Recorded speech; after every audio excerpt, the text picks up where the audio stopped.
I actually think it's worth pushing back a bit on this idea that Herschel Walker himself was just this terrible candidate who Donald Trump thrust onto the national stage.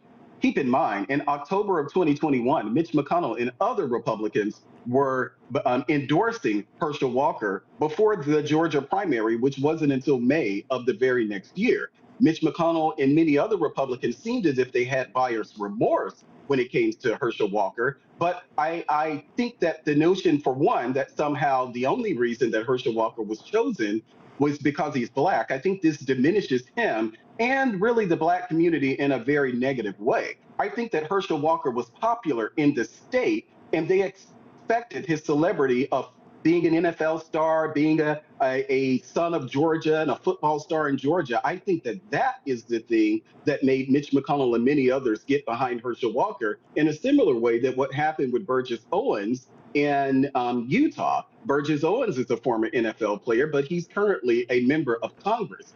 Herschel Walker indeed was not the most ideal candidate, and he definitely was flawed. But I think it's also worth keeping in mind that Herschel Walker came within 3 points of beating Raphael Warnock. So despite all of his flaws, Herschel Walker actually closed the gap. He actually lost, if you will, by a smaller margin than Stacey Abrams, who ran her second race against Brian Kemp. So yes, there were some problems there, but I don't think that this says anything. A larger issue as far as Donald Trump, people blaming Donald Trump for this.